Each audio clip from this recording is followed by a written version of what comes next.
Hello and welcome to the Looking Glass World. My name is Aradhna Matthews and today I have something super fun lined up for you. Have you ever felt like someone you know is lying to you but you're not exactly sure how to find out? Or do you know that they're lying to you but you're not sure how to get to the truth? Or are you just generally interested in knowing how to read people? If any of these are true, then you've come to the right place because today, I'm so excited for this, we have this book. It's called Honest Answers and it's by Lena Sisco, who is a former military interrogator among several other things. And she's gonna give us the secrets on how to find out whether someone is lying to you and how to get to the truth. Ready? Let's go. I'm going to walk you through the 3 things that you need to do. So first is you need to create a strong foundation that will create the best environment to get to the truth. The second is you need to be able to ask the right questions. And third, you need to identify indicators of deception. It's very important that you get your suspect, or what should we call them, a target. So the number one thing is to make sure that your target feels comfortable. Because the minute they suspect that you're digging in too deep or they feel like they're being interrogated, they will enter like a defense mode and shut down. And that means their behavior is completely going to go all over the place. They might get aggressive, they might stop communicating, they might just have a total body freeze and you can't read them anymore. Remember, at the end of the day, we're trying to get to the truth. We're not trying to like beat someone or make them feel guilty. You want to have a comfortable environment, a place that the person you're talking to feels safe and therefore much more comfortable having a conversation with you. Remain objective. Depending on the scope of the suspected lie, it might be something that's very triggering for you. You might feel hurt, you might feel betrayed. Doesn't matter. In this moment, your objective is to get the truth. So you need to remove yourself from the situation and don't get emotionally involved. Understand who you're speaking to and adapt your style of speech accordingly. So is this person someone who prefers facts over emotion, likes rational logical arguments, then you speak to them with rational logical arguments. Similarly, if there's someone who responds more to emotion, somebody who doesn't use many words when they speak, or someone who's very expressive when they speak, know your audience and make sure you cater your communication style to them. You also want to understand what drives this person. Why are they lying to you? What do they get out of it?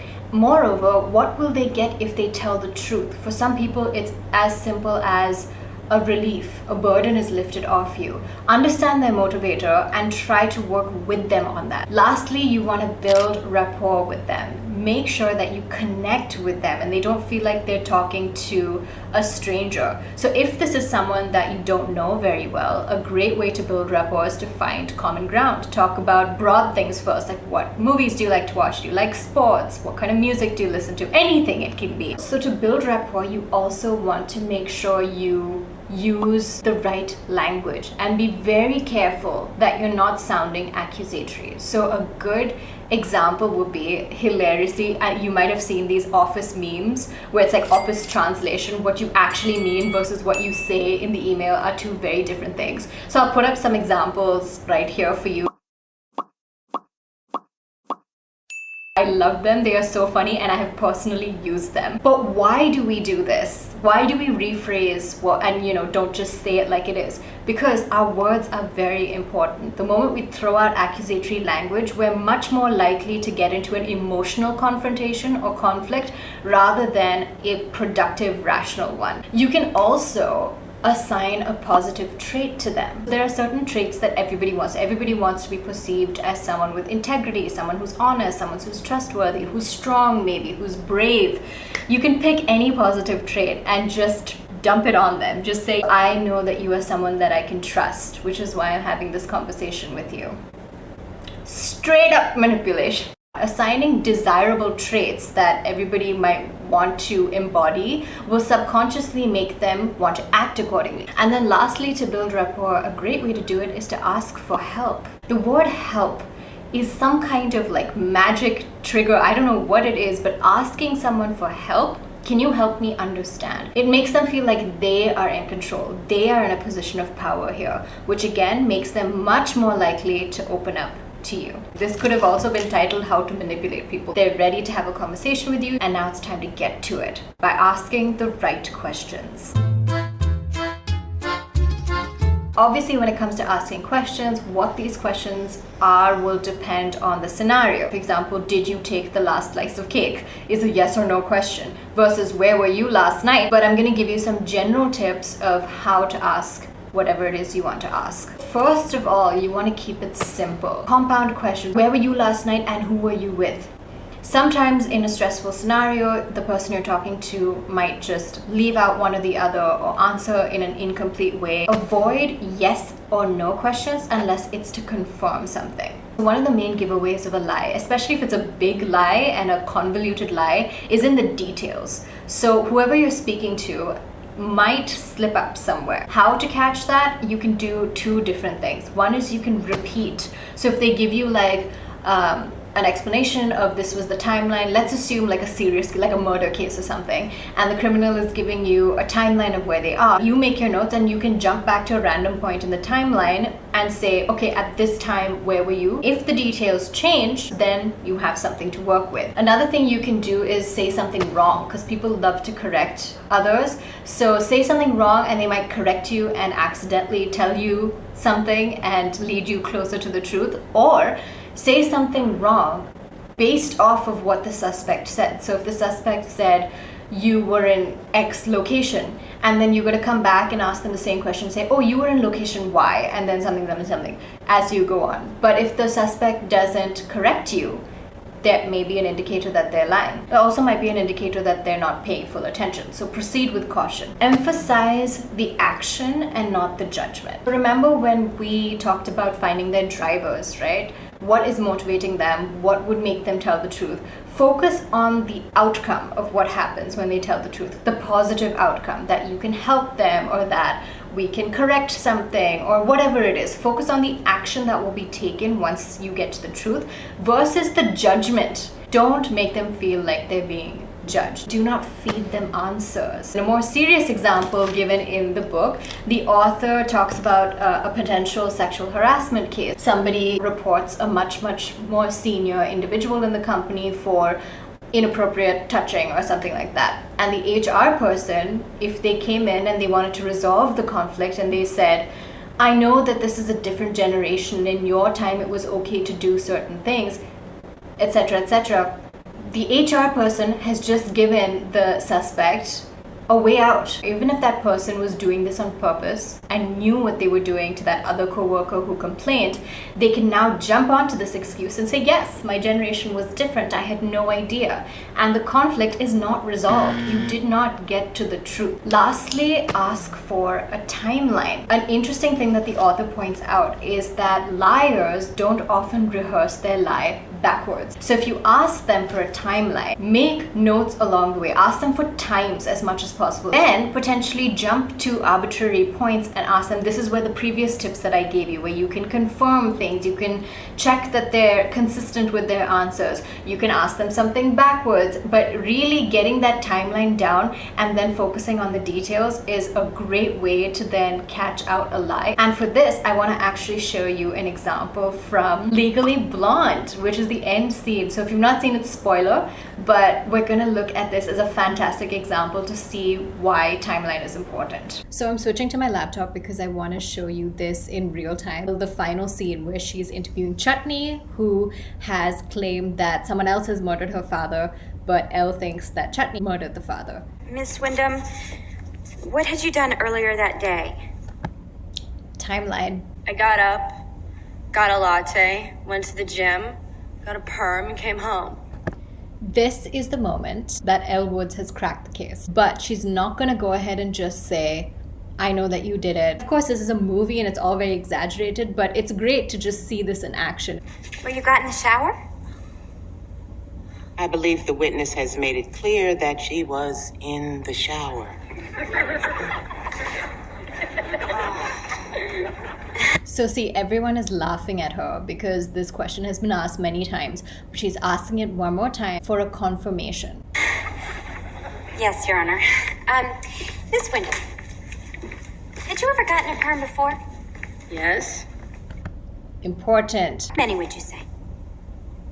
2 a year since I was 12. Again, confirmation. She's building a case with Chutney's answers and trapping Chutney in her own lie. You know, a girl in my sorority, Tracy Marcinko, got a perm once. We all tried to talk her out of it. Curls weren't a good look for her.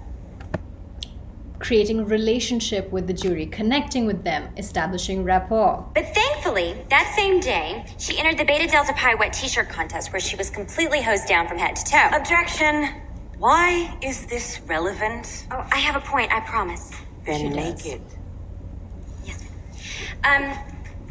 Chutney, why is it that Tracy Marcinko's curls were ruined when she got hosed down? Because they got wet? Exactly. Because isn't it the first cardinal rule of perm maintenance that you're forbidden to wet your hair for at least 24 hours after getting a perm at the risk of deactivating the ammonium thioglycolate? Done. Elle has won the case. You see, all of these questions that she asked leading up to this point were to establish the facts. She caught the inconsistent details that Chutney missed, and now she's using them to cement her argument and get to the truth. Yes. And wouldn't somebody who's had, say, 30 perms before in their life be well aware of this rule? And if... You see Chutney's change in behavior. Before very confident, kind of defensive. Now she's struggling to make eye contact. She's breaking. If in fact you weren't washing your hair, as I suspect you weren't because your curls are still intact, wouldn't you have heard the gunshot? And if in fact you had heard the gunshot, Brooke Wyndham wouldn't have had time to hide the gun before you got downstairs, which would mean that you would have had to have found Mrs. Wyndham with a gun in her hand to make your story plausible. Isn't that right? She's my age. Confession. Done. Okay, we're back to this camera. And the final step that you need to know to tell if someone's lying and to get to the truth is to read them and be able to pick up on indicators that someone is lying. This could be either from the way they're speaking or from their body language. A very strong tell that someone is lying is that they switch from present to past tense during their narration. So for example, if somebody's giving you a timeline and they said, I start to hear this, I run out of the room, I see XYZ, then I went here, I heard this, I did that. You're switching from past tense to present tense is a huge indicator apparently of deception. Another great indicator of deception is emotion. Somebody who's lying to you typically won't attach an emotion to that lie. If you ask someone, how did that make you feel? How did you feel in the moment? Someone who's telling the truth will immediately tell you because they're remembering. Whereas somebody who's lying is making something up, and we often forget to attach emotion. So if you notice that somebody hesitates or they answer in a way that seems inconsistent or insincere compared to the rest of the stuff that they're telling you, you've caught them lying. Another thing people do when they tell the truth is they speak in affirmative language, in the positives, whereas a liar will use negative language. For example, a very simple question to ask someone, try it maybe next time, is to say, why should I believe you? Somebody who's telling you the truth will say, because I'm telling you the truth. Whereas a liar would say, because I'm not lying. I'm telling you the truth is positive, it's affirmatory language. I'm not lying. The not is the negative here. Another question is simple yes or no. Are you lying to me? If you don't get a definite no and an immediate no, it's probably deception. Maybe they will pause or they won't give you a straight answer and you keep following up and they still don't give you a straight answer. They're lying. Let's use an extreme example like murder. If you're talking to someone and you think that they murdered someone, you could ask them, what do you think should happen to the murderer? If they are lenient with their response, they're most likely guilty. Look for self-pacifying behavior. This is more likely for people who are not maybe very practiced liars, who don't do it too often. Lying takes energy and it often causes stress because you're concealing the truth. It takes a lot of effort and somebody's asking you all of these questions. It will weigh on you. Somebody who's not a very practiced liar might start to engage in self-soothing behavior. So like playing with jewelry, adjusting their clothes, rubbing their hands, touching their throat, literally pacifying themselves because they're feeling stressed. Watch out for those. The next point is looking for incongruent shrugging. Since we were kids, shrugging is an indicator of uncertainty. So if somebody is speaking definitively but shrugging, it's most likely that they're lying. And I have an example. This is a drag queen named Trixie who took the, I think, Vanity Fair lie detector test. I had a feeling she was lying about something, and then the lie detector confirmed it. But I figured this out from a very obvious body cue that she gives us, and we're going to take a look at it right now. So you're not just mad that RuPaul doesn't follow you back on Instagram? She doesn't follow me on Instagram? Evading the question, not a straight answer. Wait, I don't know. Does she follow anyone who does drag on Instagram? Answer the question. There you go. Okay. I didn't know she didn't follow me on Instagram. But Sharon Stone follows me, so whatever. How does that feel? Great. Do you see? She went, great. That's inconsistent body language. I'll come to the head nodding, but you can see it here. She said, great, that's an affirmative, but her head went like this, and her shoulders went like this. So she's unsure, and there's deception involved, and I'm pretty sure she's lying. Feels great. Does it feel great? She's lying.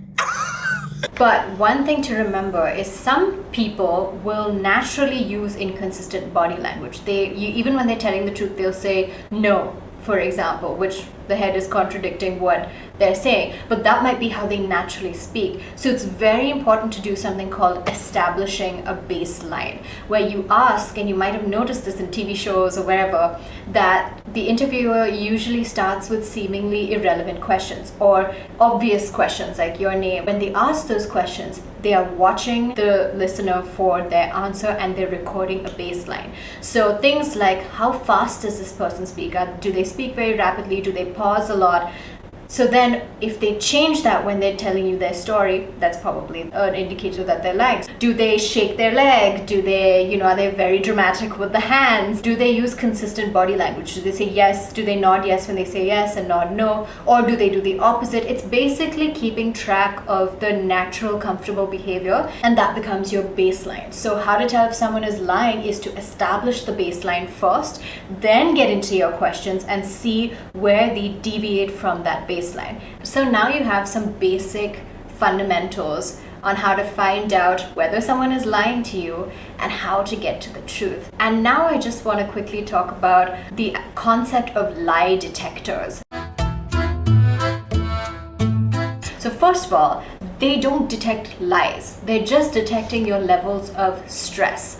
So Sisco tells us that there are two types of liars. One is a regular liar who's maybe not used to lying. So for most people, the truth is natural. It's a recollection, right? But lying is fabrication. You're creating something and telling a story. So it's one step further than just straight up telling the truth. Telling the truth involves no effort. Telling a lie involves creativity, it involves memory, it involves being convincing in your performance and delivery. It does create a certain degree of emotional stress. And as we saw in the Elle Woods situation, when somebody is forced to keep up a lie, it gets harder and harder the closer you dig to the truth. Breaking point is where they experience cognitive overload and they cannot handle all the stress and emotions that are coming with keeping up with that lie. Regular liars are people who show this much more. So they're not used to lying, so they will feel the stress a lot more. They're usually thinking about, I have to be convincing. What if someone finds out? So many thoughts are going into their heads when they're lying that the stress levels will naturally go up. That's what the lie detector is picking up on.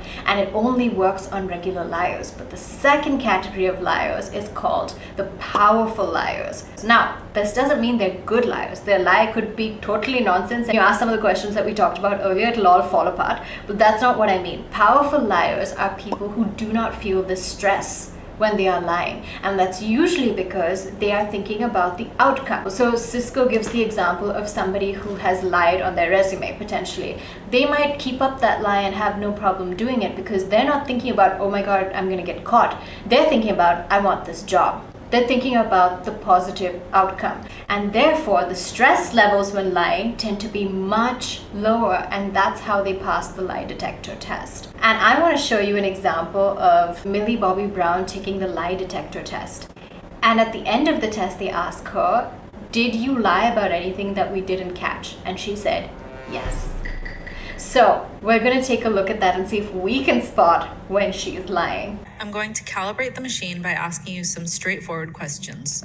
So I want to stop this right here. And now we all know that this calibrating the machine is total nonsense, because what they're actually doing is establishing a baseline. Please answer honestly. Is your full name Millie Bobby Brown? Yes. Were you born on February 19th, 2004? Yes. Are you about to take a polygraph exam? Yes. So did you pay attention to her body language? The things that I noticed are she tends to answer very quickly. She's not pausing when she answers, and her body language is consistent with her answers. So she goes, yes. And she's very quick about it. So immediately, yes. Have any of your American co-stars ever tried a British accent in front of you? Yes.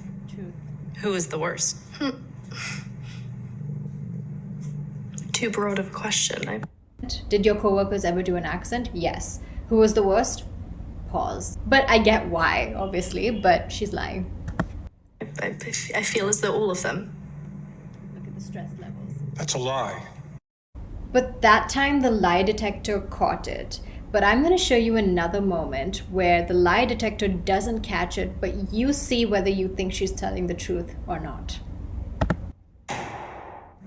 In Enola Holmes, Henry Cavill plays your brother, Sherlock Holmes. Is he a better Sherlock than this man, Benedict Cumberbatch? Yes. What about this man, Robert Downey Jr.? In my personal opinion, yes.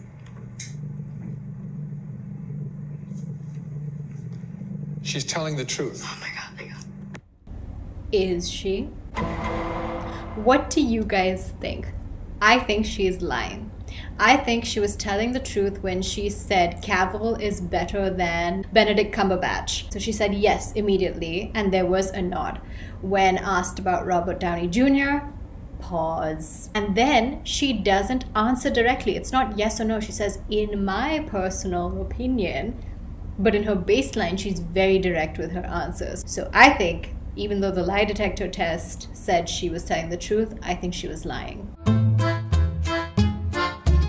I was given this book by HarperCollins to read and review, and it's such a valuable tool in my arsenal of being able to understand people and read people. There's so much more in this book: how to maintain a position of authority in a conflict, but doing it with kindness, how to understand different types of negotiators and what to do with each type. Even if you don't end up reading the book, this is why I made the video. I really hope you enjoyed it and found it useful. Make sure you like, comment, and subscribe. And if you want more short, interesting, informative articles to read, you can check out my website at aradhamatthews.com, or you can join our Instagram community at The Looking Glass World. Thank you so much for watching. I'll see you next time.